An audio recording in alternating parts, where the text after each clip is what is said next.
بسم الله الرحمن الرحيم. الفاتحة إلى حضرة النبي المصطفى رسول الله صلى الله عليه وسلم وعلى آله وأصحابه وذرياته وصوله وفروه شيء لله لهم الفاتحة. أعوذ بالله من الشيطان الرجيم. بسم الله الرحمن الرحيم. الحمد لله رب العالمين الرحمن الرحيم مالك يوم الدين إياك نعبد وإياك نستعين اهدنا الصراط المستقيم صراط الذين أنعمت عليهم غير المغضوب عليهم ولا الضالين. الفاتحة لمؤلف هذا الكتاب الشيخ محمد نبي بن عمر الجبي والشيخ الإمام ابن حجر العسقلاني والجامع مشينا التي تكون في مقولة سدوكري وتكون في مقولة بتبتا عبد المجيد شجاتي وكي أحمد منفوذ الزوجاتي وكي عبد المجيد شجاتي جمتيا وكي حسين بن عبد الأمين وكي عبد الحميد وكي عبد الرحمن بن زيد وكي طاهر بن عبد الحميد وكي عبد القادر بن أحمد بن سيدي وسود سنهم وفور فرعين وكي عبد الله بن وكي سني بن مستوى كأبشير بن عبد الله وكشيد بن إمام الله تعالى يحمينا بحماياتهم ويمدنا بمدادهم وينفعنا ببركاتهم وأنوارهم وأسرارهم وعلومهم في الدين والدنيا والآخرة. الفاتحة. أعوذ بالله من الشيطان الرجيم. بسم الله الرحمن الرحيم. الحمد لله رب العالمين الرحمن الرحيم مالك يوم الدين إياك نعبد وإياك نستعين اهدنا الصراط المستقيم صراط الذين أنعمت عليهم غير المغضوب عليهم ولا الضالين. Al-Fatihah kita khususkan kepada seluruh jamaah yang hadir di musala ini, para donatur-donaturnya, para pengurus-pengurusnya. Semoga Allah Masjid Al-Iqbal Islam musala Al-Islam ini Allah tambah makmurkan. Para aparatur daerahnya, RT-RT-nya, RW-nya, dan seluruh jemaah yang hadir pada kesempatan kali ini. Semoga Allah Subhanahu wa taala senantiasa diberikan kesehatan lahiran wa batinan. Allah berikan jalan setiap kesulitannya. Allah kabulkan cita-citanya. Allah jadikan anak-anaknya dan istrinya saleh dan salihah yang taat kepada Allah dan Rasulnya. Dan ketika kita kelak dipanggil oleh Allah, semoga kita dipanggil dalam keadaan husnul khatimah. Bijah Syekh Abdul Qadir Jailani radhiyallahu anhum. Al-Fatihah. A'udzu billahi minasy syaithanir rajim. Bismillahirrahmanirrahim. Alhamdulillahi rabbil alamin arrahmanir rahim maliki yaumiddin iyyaka na'budu wa iyyaka nasta'in ihdinas siratal mustaqim siratal ladzina an'amta 'alaihim ghairil maghdubi 'alaihim. Assalamualaikum warahmatullahi ta'ala wabarakatuh. Bismillahirrahmanirrahim. Alhamdulillahi rabbil alamin. Wassalatu wassalamu ala asrafil anbiya'i wal mursalin Sayyidina wa habibina wa syafi'ina wa maulana Muhammadin wa ala alihi wa sahbihi ajma'in. Rabbana la ilma lana illa ma 'allamtana innaka antal alimul hakim. Rabbi shrah li sadri wa yassir li amri wahlul 'uqdatam min lisani yafqahu qawli. Amma ba'du. Segenap para jemaah yang dirahmati Allah Subhanahu wa taala, yang kami hormati Semoga panjenengan duduk malam hari ini, semoga Allah jadikan wasilah pelantara diampuni dosa-dosa panjenengan. Amin ya rabbal alamin. Bismillahirrahmanirrahim. Bulan kemarin kita sudah mempelajari tentang 3 perkara yang menyelamatkan nasihat daripada Nabi kita Muhammad sallallahu alaihi wasallam. Kemudian kita diajarkan 3 perkara yang bisa merusak, mencelakakan kita. Kemudian diajarkan pula 3 perkara yang meninggikan derajat. Sudah, yang meninggikan derajat sudah? Belum? Sampai mana sekarang? Wa amad derajat.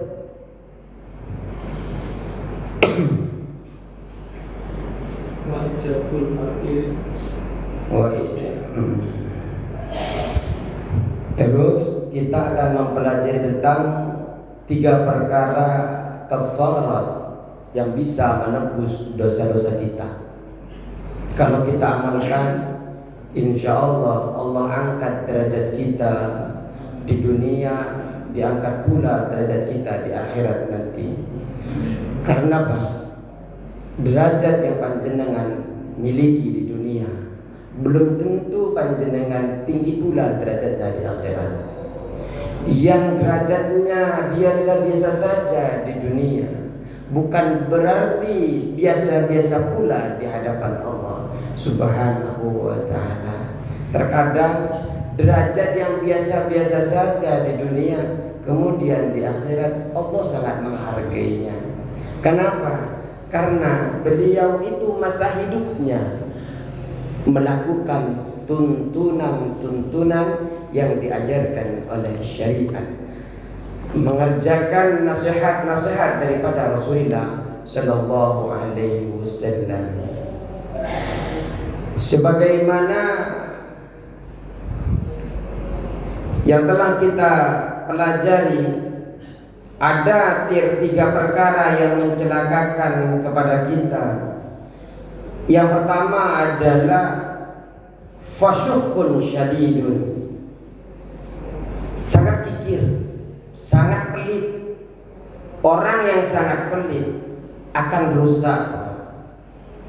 rusak di hadapan manusia ketika di dunia, rusak pula di hadapan Allah Subhanahu wa ta'ala.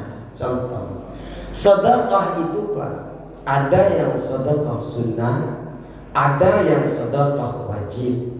Sedekah sunnah yang panjenengan infakkan untuk musalla al-islah, itu sunnah. Tapi ada yang wajib, seperti panjenengan membayar fitrah, membayar zakat mal, itu sedekah, tapi sedekah yang wajib.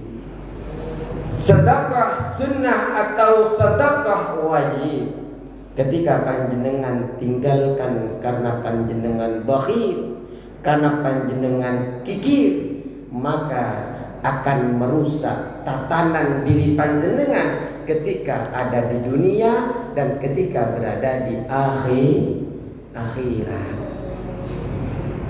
Kemudian yang merusak kedua adalah muttabaun,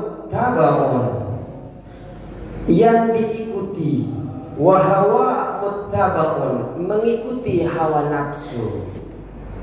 Hawa nafsu panjenengan menggiring panjenengan menjauh daripada Allah Subhanahu wa ta'ala.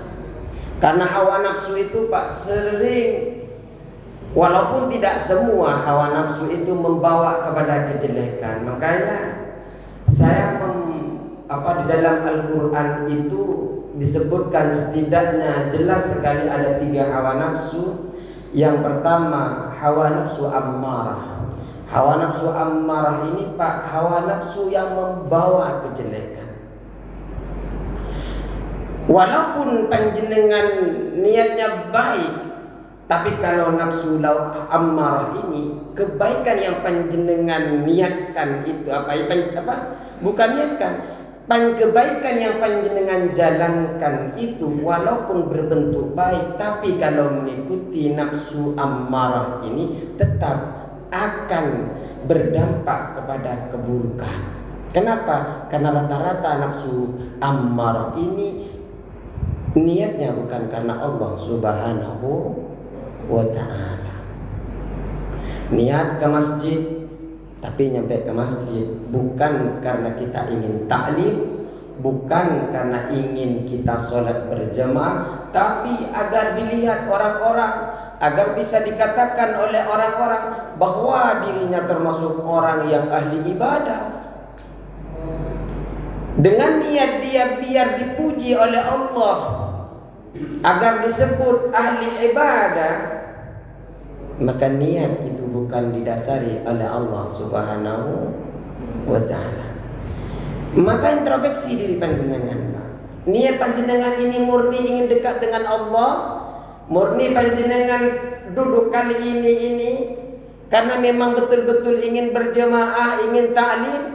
Coba kita introspeksi. Kalau memang bukan itu niatnya, bukan karena Allah, masih ada kesempatan untuk diperbaiki. Tapi kalau sudah wafat, Pak, tidak bisa lagi. Sudah lewat nanti tidak bisa lagi niat itu diperbaiki karena sudah dicatat oleh malaikat. Tapi biasanya kalau nafsu ini, Pak, tidak akan bertahan lama. Walaupun dia sholat duha, tahajud, sering ke masjid, ke musholla, al-islah, tapi kalau bukan karena Allah, itu jarang sampai setahun, jarang sampai 2 tahun. Seminggu sudah malas, 2 minggu sudah selesai. Tapi saya lihat ini wajah-wajah dari pojok sana sampai pojok sana ini sepertinya mulai bulan-bulan saya baru itu sama saja mukanya ini. Artinya insya Allah panjenengan termasuk orang yang mukhlisin, orang yang ikhlas. Insya Allah bukan orang yang mengikuti hawa nafsu. Yang kedua, di dalam Al-Quran itu disebut dengan nafsu lawwamah. Lawwamah ini, Pak, sering menyalahkan apa yang setelah terjadi. Seakan-akan apa takdir Allah itu kurang baik terus kepadanya. Menyalahkan kenapa saya kerja di sana, kenapa saya beristri dia, kenapa saya buru-buru punya anak, dan sebagainya. Orang yang menyalahkan nasibnya itu biasanya cenderung tidak akan bersyukur kepada Allah. Kenapa saya pindah bekerja? Kenapa saya ngambil rumah di Blok G? Itu, Pak, yang telah berlalu yakinilah bahwa nasib panjenengan yang telah lewat itu sudah ditentukan oleh Allah Subhanahu wa ta'ala. Orang yang nafsu lawwamah sering menyalahkan masa lalu dan tidak akan bersyukur atas nikmat-nikmat yang telah Allah berikan. Karena semua nikmat seakan-akan tidak baik kepada dia. Tapi ada nafsu mutmainnah, ya ayyatuhan nafsul mutmainnah irji'i ila rabbiki radiyatan mardiyah fadkhuli fi ibadi wadkhuli jannati. Ini nafsu mutmainnah, ini nafsu yang membawa panjenengan dekat dengan Allah. Senang ibadah, senang duduk di majelis ta'lim. Kalau ada yang tidak senang duduk hari ini, berarti bukan nafsu lawwamah, bukan nafsu mutmainnah. Maka panjenengan tata hati kita. Tata hati. Jangan biarkan hatinya merana di dunia, Pak. Masih di dunia aja tidak senang, apalagi kelak ketika di akhirat nanti. Jadi yang kedua, mengikuti hawa nafsu itu akan celaka panjenengan. Rata-rata hawa nafsu itu, Pak, tanda-tandanya itu ingin cepat-cepat tercapai. Biasanya, walaupun kata temannya jangan dulu, jangan beli tanah itu, jangan beli rumah itu, jangan. Biasanya kan ada nasihatin seperti itu. Enggak, pokoknya saya mau beli itu. Biasanya menggebu-gebu. Hawa nafsu itu biasanya menggebu-gebu. Kalau sudah menggebu-gebu panjenengan itu, Pak, coba panjenengan ambil wudu, sholat dulu. minta petunjuk kepada Allah. Jangan sampai panjenengan setelah melakukan itu akan menyesal. Kenapa? Yang dikhawatirkan perkara yang panjenengan ambil itu perkara yang dilandasi oleh hawa nafsu. Ingin permasalahan anaknya, perkuliahan, perjodohan, apa? Kalau menggebu-gebu panjenengan harus diperhatikan dulu. Ambil wudu. Perkara apapun, ambil wudu. Sholat sunnah mutlak. Kalau pas malam pengennya, coba sholat tahajud, minta petunjuk ke Allah. Ya Allah, saya ingin ngambil keputusan ini, semoga Engkau meridhoi. Kalau memang betul ini yang tidak terbaik kepada saya, semoga gagal ya Allah. Minimal panjenengan sudah ikhtiar, Pak, melibatkan Allah di dalam perkara-perkara yang panjenengan akan laksanakan. Yang ketiga, yang bisa merusak panjenengan, wa ijabul mar'i bi nafsihi, ujubnya seseorang dengan dirinya sendiri. Wah, saya paling hebat di musola ini, saya paling hebat di RT ini, saya paling hebat di RW ini. Apa? Badminton. Sumpama. Saya paling hebat catur. Merasa paling kaya, paling alim, paling dermawan. Itu tidak akan baik, akan merusak panjenengan. Tinggal introspeksi, tidak ada yang tahu, Pak, di dalam hati panjenengan. Terutama Pak RW harus hati-hati. Orang nomor 1 di blok G, hati-hati. Tapi insya Allah RW sini RW yang ngaji. Insya Allah tidak akan seperti itu. Makanya insya Allah kalau RW-nya ngaji, ya RT-nya juga harus ngaji. Masa cuma ada 2 RT sini? Ada lagi nggak selain 2 beliau ini? Oh, di masjid. Iya. Insya Allah. Jadi jangan hati kita hati kita dijaga agar kita tidak ujub, tidak heran kepada diri saya sendiri. Wah, pantesan ya istri saya mau, pantesan ya perempuan-perempuan pada WA saya, ternyata saya ganteng ya. Ujub kepada dirinya sendiri. Orang yang ujub, kata Rasulullah sallallahu alaihi wasallam, akan merusak kepada dirinya. Nadruhu ilaiha, melihatnya orang ilaiha kepada dirinya, bi'ainil kamali, dengan penglihatan yang sempurna, bi'ainil kamali, dengan penglihatan yang sempurna, ma'a nisyani nikmatillahi ta'ala, serta lupa kenikmatan Allah subhanahu wa ta'ala, wa ma'al amni min zawalihi, dan beserta merasa aman dari hilangnya nikmat tersebut. Dia lupa bahwa apa yang kita miliki, yang kita rasakan itu sebenarnya nikmat yang diberikan oleh Allah subhanahu wa ta'ala. Orang yang ujub kepada dirinya lupa bahwa sebenarnya itu dari Allah. Lupa bahwa suatu saat Allah akan ambil, sehingga dia ujub. Kalau dia tahu bahwa itu dari Allah, dia tidak akan ujub, karena tahu bahwa dirinya oleh Allah berikan kelebihan, bukan datang dari dirinya, tapi datang daripada Allah. Saya dikasih rumah 2 tingkat, dari siapa, Pak? Allah. Wasilah panjenengan kerja keras, Allah berikan murah rezeki. Bukan mengandalkan pengetahuan panjenengan, Pak. Kalau tidak diizinkan oleh Allah, tidak punya seperti itu, tidak tercapai. Makanya kalau kita ingat bahwa itu semua dari Allah, tidak akan ujub kepada diri kita, tapi malah kita akan bersyukur kepada Allah.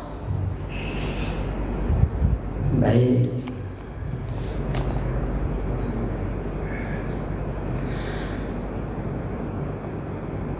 Wa ammat darajatu, adapun yang meninggikan derajat. Hari ini kita mempelajari tentang perkara yang bisa meninggikan derajat kita di sisi manusia, juga di sisi Allah Subhanahu wa ta'ala, kalau kita amalkan. Apa saja? Fa imsa'us salam,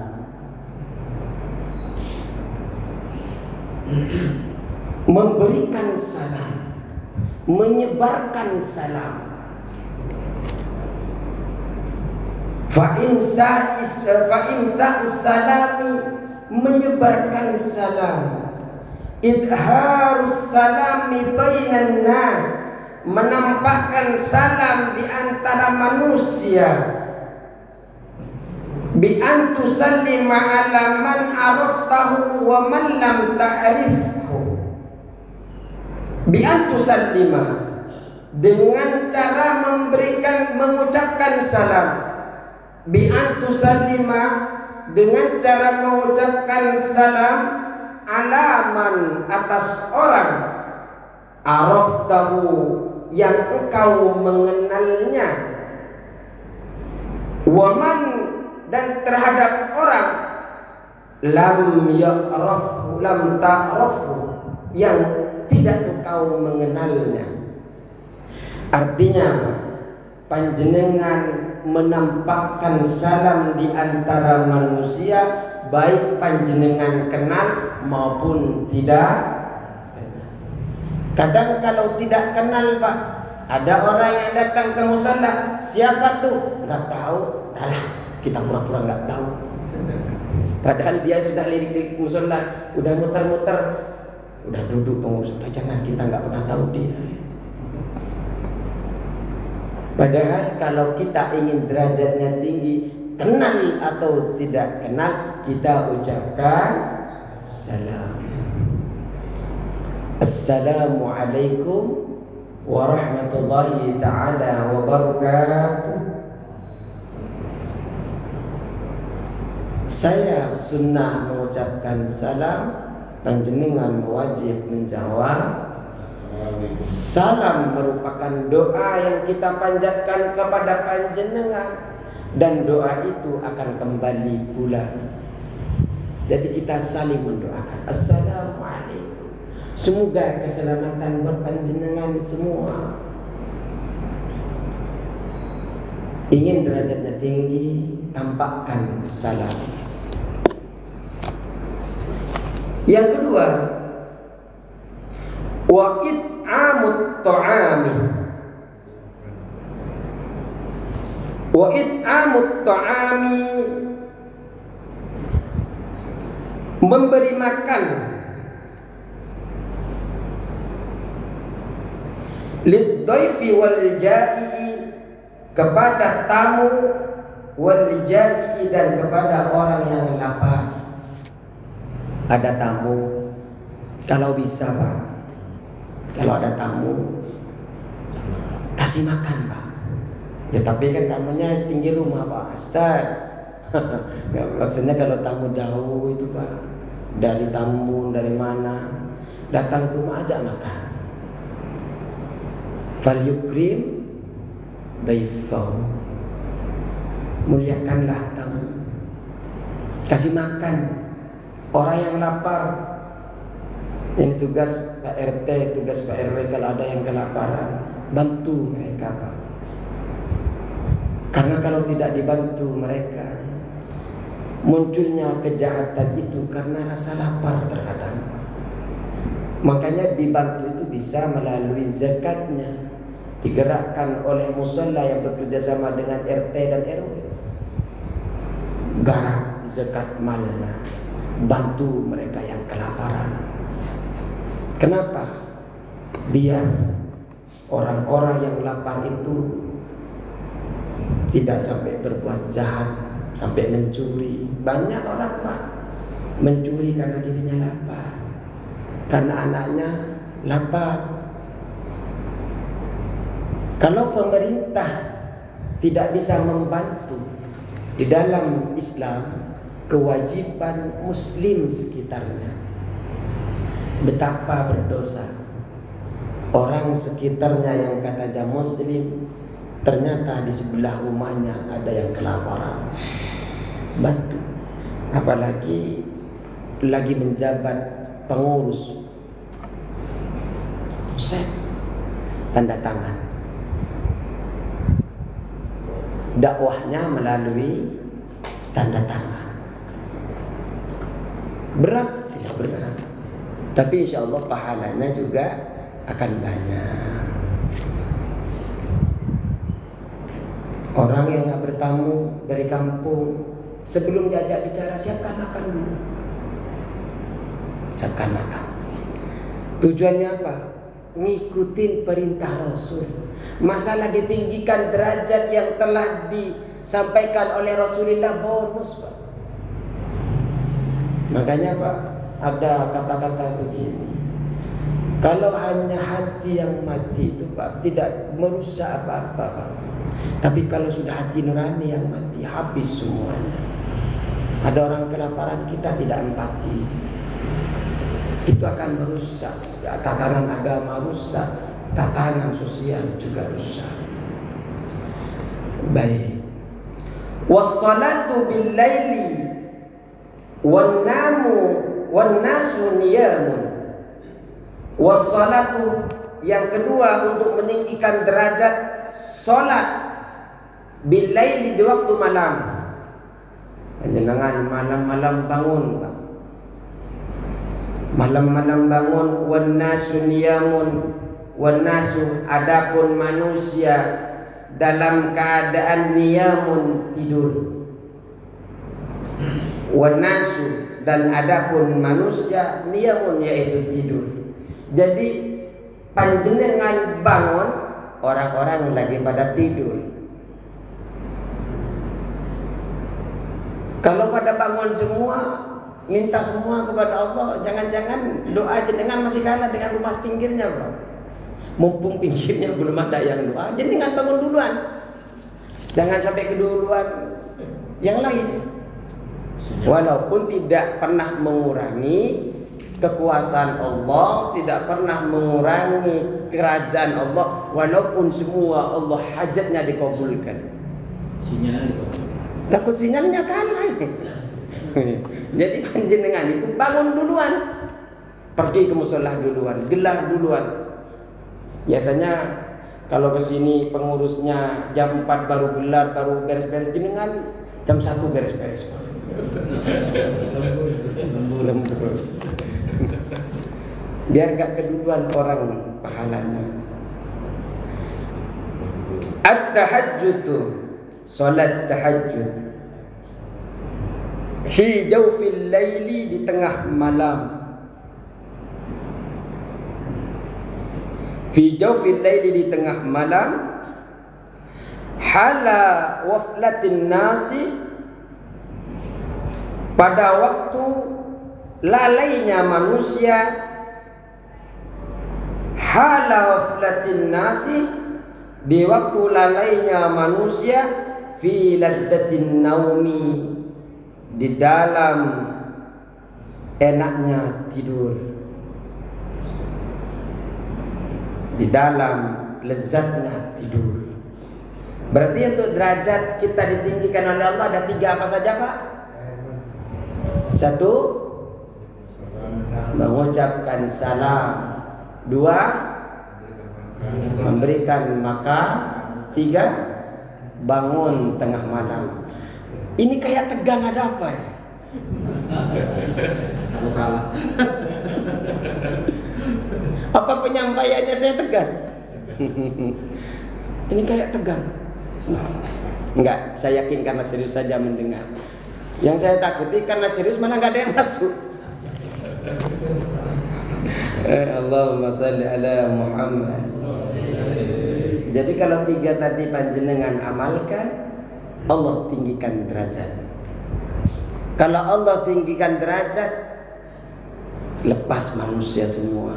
Karena di hadapan manusia, di hadapan Allah akan mulia.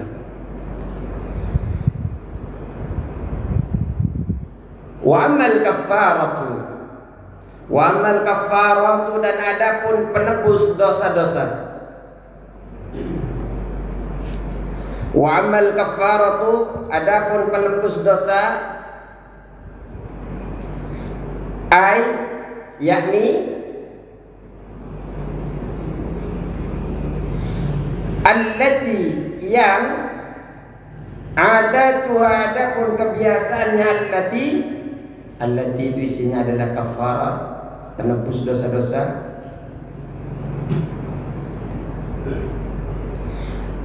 Al-tamhul khati'atah, al-tamhu akan menghapus apa adatuha ini, apa kebiasaan ini, apa allati al-khati'ata kepada dosa. Jadi ada kebiasaan-kebiasaan yang kalau kita lakukan itu bisa menghapus dosa.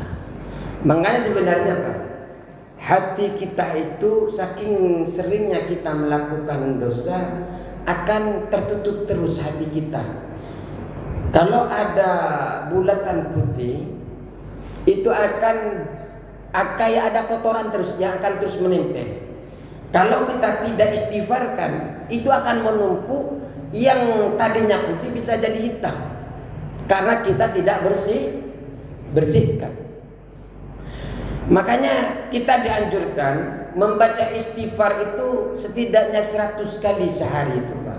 Ada yang mengatakan 70. Jadi panjenengan usahakan setiap hari itu agar hati kita ini tidak tertutup dengan dosa-dosa kita. Kita biasakan istighfar. Dosa bisa datang dari mana saja. Bisa datang dari sudonnya panjenengan, dari pemikiran buruk panjenengan, bisa dari pos-pos tempat tertentu di pojok-pojok sana. Kadang niatnya ronda, tapi setelah nyampe ke sana ngomongin sana sini, akhirnya nyampe ke blok ini, tanpa terasa. Lagi nonton voli, tapi nyampe kemana-mana pembicaraan, tanpa terasa kita sudah melakukan dosa. Maka kita minta ampunan kepada Allah agar terlalu terjaga hati kita. Hati kita tidak mati, hati kita tidak sakit. Kita baca istighfar setidaknya kita biasakan 100 hari. Berarti kalau sehari 100, setidaknya setiap waktu kita baca 20. Ya. Setiap sholat 20 kali 5 berapa? 100. Kalau imamnya enggak baca istighfar, ya baca istighfar sendiri nanti pulang. Astagfirullahaladzim. Lagi nonton, astagfirullahaladzim. Lagi main sama anak cucu, astagfirullahaladzim. Kenapa ya opa kok beda sekarang ya? Kenapa papa kok beda ya? Enggak apa-apa Pak. Kenapa suami saya kok sekarang megang tasbih terus? Lebih baik dikatakan berubah karena ingin dekat dengan Allah. Tapi walau Bapak dibandingkan panjenengan orang membicarakan panjenengan berubah kepada sesuatu yang bermaksiat, yang jauh daripada Allah. Entar dibicarakan sekalian, Pak, kamu sekarang Bapak berubah apa? Sering pegang tasbih. Tapi kayaknya tanda-tanda enggak tanda-tanda. Bukan tanda-tanda. Itu tanda kita dekat dengan Allah. Bukan berarti dekat dengan Allah meninggal dulu, tidak. Minimal kita persiapan. Semua mati Pak, enggak menunggu muda tua Pak. Jangan-jangan yang bicara ini pulangnya nanti enggak tahu Pak. Ya kita mau gimana? Memang janji Allah, idza ja'ajaluhum la yastakhiruna sya'atan wa la yastaqdimun.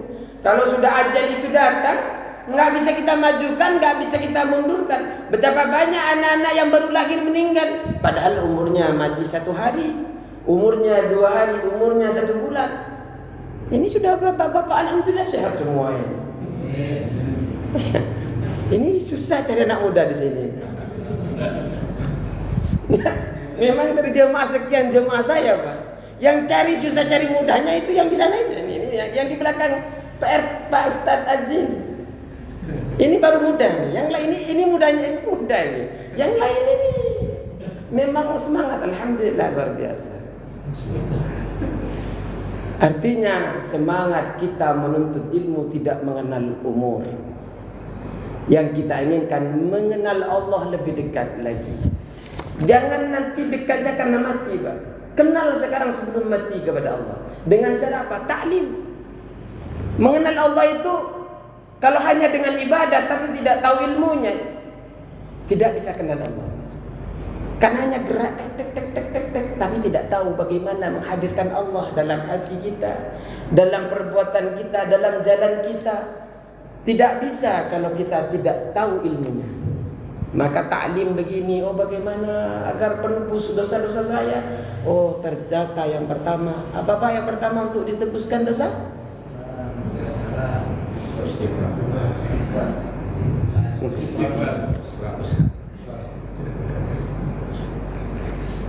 Belum saya sampaikan. Belum saya sampaikan kok bisa baik. Enggak, saya ngetes. Ini apa fokus enggak? Ternyata bingung. Oh, ternyata dari yang mana tadi? Ada yang bilang baca salam. Padahal salam itu untuk meninggikan derajat. Tapi minimal usaha, Pak, sudah. Itu saking putus asanya, cari yang mana itu? Karena belum dijelaskan. Baik, kita jelaskan. Enggak, maksudnya setelah dijelaskan biar enggak lupa, Pak, karena sudah berpikir duluan tadi. Yang pertama adalah faisbahul wudu'i fis sabarati. Faisbahu menyempurnakan, faisbahul wudu'i menyempurnakan wudu fis sabarati di dalam waktu sangat dingin. Fis sabarati di waktu sangat dingin. Orang kalau bangun pagi jam 3 pagi pergi ke musalla al-islah, ternyata musim hujan, dinginnya luar biasa, masih menyempatkan untuk wudu, dosa-dosa yang kita lakukan kepada Allah akan diampuni. Yang pertama, menyempurnakan wudu. Bukan hanya sekedar wudu, Pak. Saya ingin tanya. Ini fikih, biasa selipkan. Dari anggota tubuh kita yang wajib panjenengan basuhi itu ada berapa anggota? Ada 10? 4? 5? Oh 4, masih 4. 1?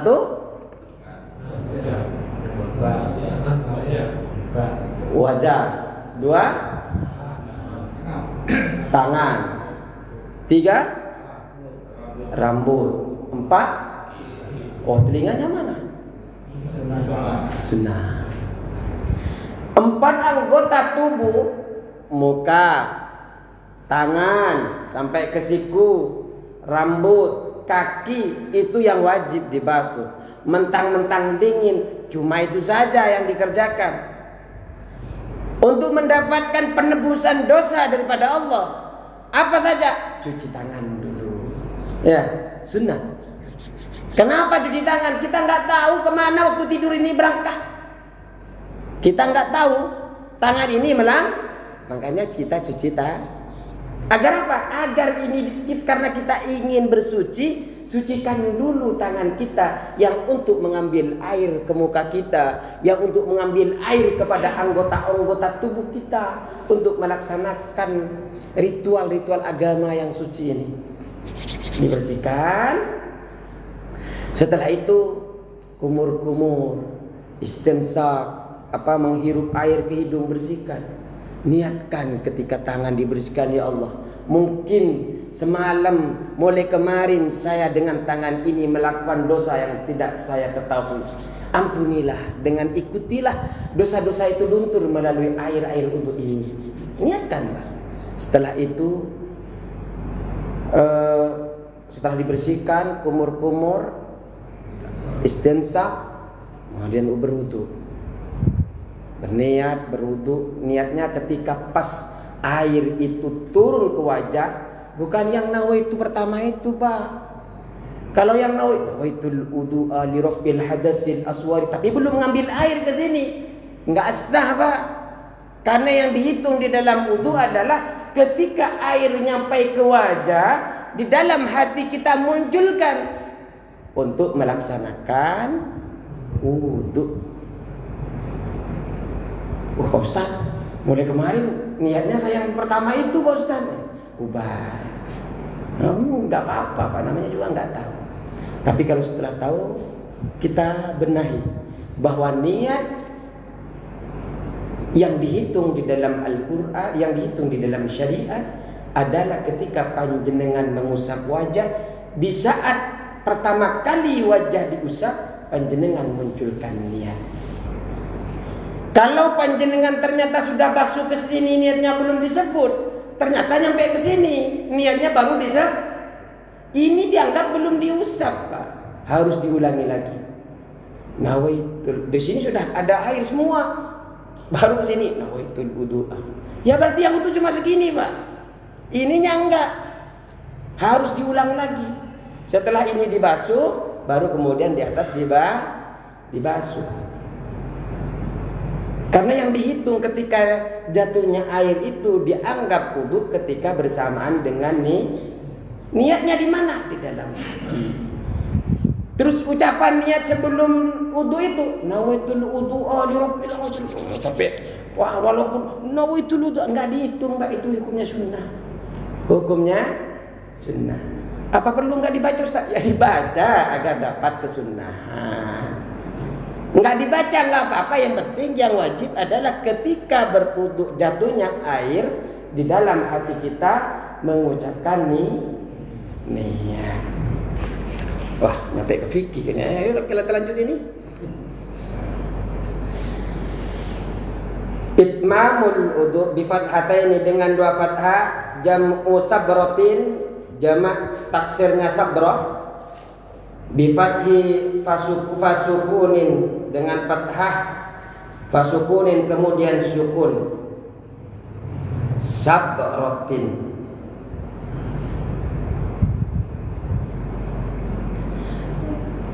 Yakni ay itmamul wudu'i fi waqti saddatil bardi. Itmamul wudu'i menyempurnakan wudu. Itmamul wudu'i menyempurnakan wudu fi waqti syiddatil bardi, di waktu sangat dingin. Bi ayyatiya bi sunani, dengan cara ayyatiya mendatangkan orang yang wudu tadi, bisunanihi dengan sunnah-sunnahnya wudu. Ketika dingin tidak hanya mencukupkan yang 4. Kalau ingin mendapatkan ampunan dari Allah, tangannya dibasuh, kumur-kumur, tamat madha, telinga, terus sela-sela kakinya, siwaknya, ya. Bawa siwak. Ada yang bawa? Enggak ada. Wah, ustaznya juga enggak bawa. Kompak kita. Nah, terus wa naqlul aqdami ilal jama'ati. Wa naqlul aqdami, melangkahkan kaki, ilal jama'ati, menuju salat berjamaah. Wah, ini bapak-bapak ini. Jadi bapak-bapak melangkahkan ke musalla ini untuk berjamaah, perjalanannya sudah diampuni oleh Allah. Maka pentingnya ilmu ini, Pak. Panjenengan ketika tidak tahu bahwa sebenarnya melakukan sesuatu itu tidak mendapatkan apa-apa, itu kurang, Pak. Sebenarnya Rasulullah sudah mengajarkan kepada kita bahwa kalau kita melangkahkan masjid, melangkahkan ke musholla karena menuju untuk berjamaah sholat, maka sejatinya oleh Allah sudah diampuni dosa-dosa kita, menjadi wasilah peleburnya dosa-dosa kita. Maka niatkan, ya Allah, mohon Rasulmu telah berjanji, telah menyampaikan kepada kami bahwa ketika saya melangkahkan kaki untuk melaksanakan sholat berjamaah, Engkau akan mengampuni dosa kami. Izinkan kami langkahkan, ya Allah. Jadi langkahkan jangan terlalu lebar-lebar, Pak, biar tambah banyak.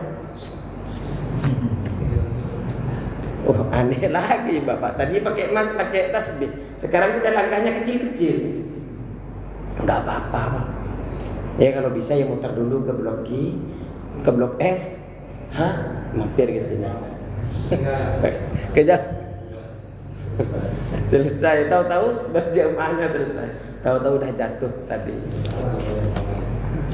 Benar, saking semangatnya sampai jatuh berjamaah. Itu sebenarnya malaikat mau masuk tadi. Terus belum bisa kan?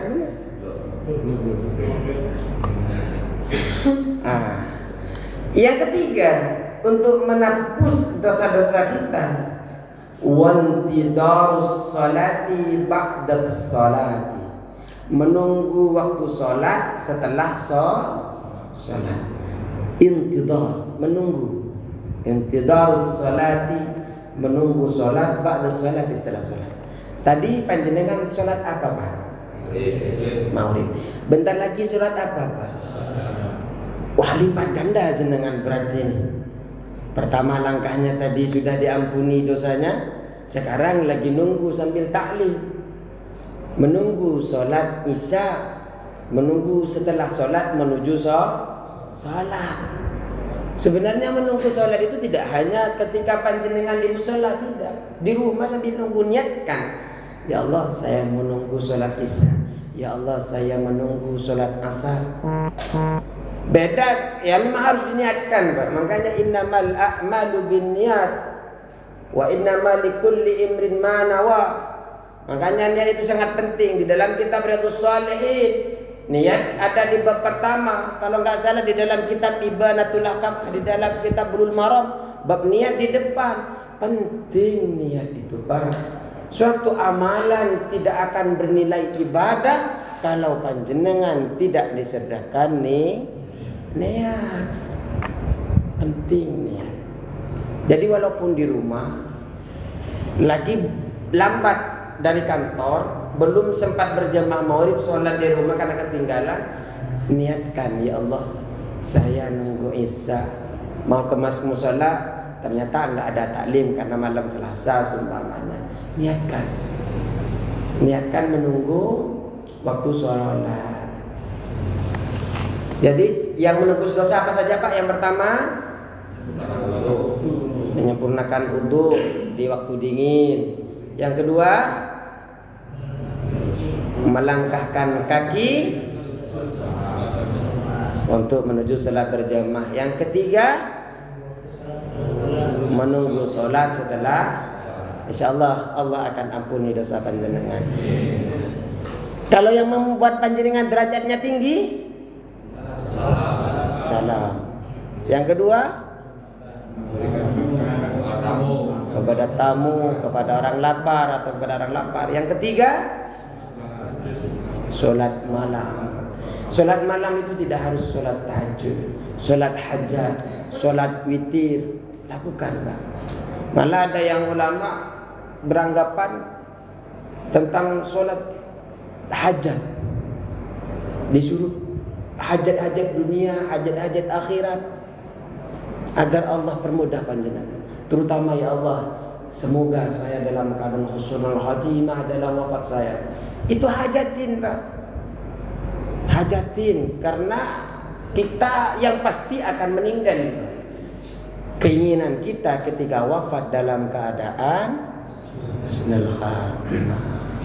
Makanya kita belajar nasihat-nasihat ini untuk kita siapkan ketika kita dipanggil oleh Allah, dipanggilnya dalam keadaan husnul khatimah. Semakin banyak pengetahuan kita, semakin banyak umur kita, sebenarnya wafat kita ini Pak, ada yang perlu saya sampaikan. Sebelum wafat itu biasanya ada setan yang datang kepada kita. Setan itu bermacam-macam rupa, dia menawarkan macam-macam. Di antara yang ditawarkan adalah panjenengan sembuh dari sakitnya, panjenengan bisa hidup abadi selama-lamanya. Itu tawaran setan. Ketika panjenengan lagi nazar, setan itu datang. Ada yang berupa anaknya, ada yang berupa tetangganya, ada yang berupa istrinya menawarkan. Apa yang ditawarkan? Kamu mau sembuh tidak? Kalau panjenengan sekarang ini bukan tujuan utama setan itu, Pak. Tujuan utama setan adalah mengajak panjenengan matinya dalam keadaan kafir, matinya dalam keadaan su'ul khatimah, tidak membawa Islam. Itu yang perlu panjenengan ketahui. Makanya banyak orang kadang mazhabnya lama itu, Pak. Dia lagi berperang dengan setan. Doakan, bacakan ayat-ayat suci, bantu dia. Agar apa? Agar ketika dia nazar, karena tidak terlihat oleh jenengan, Pak. Dia hanya melihat.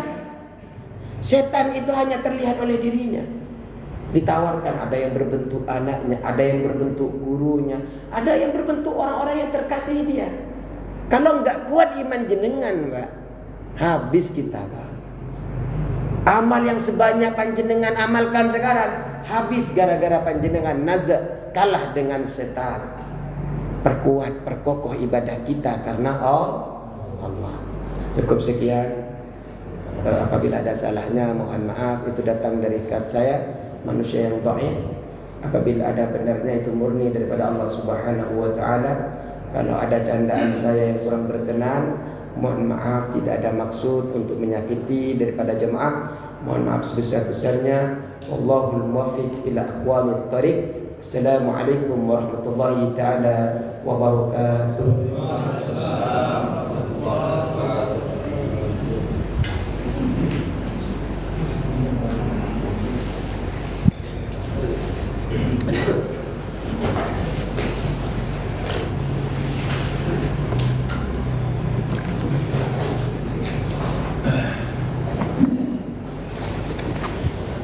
Allahu Akbar.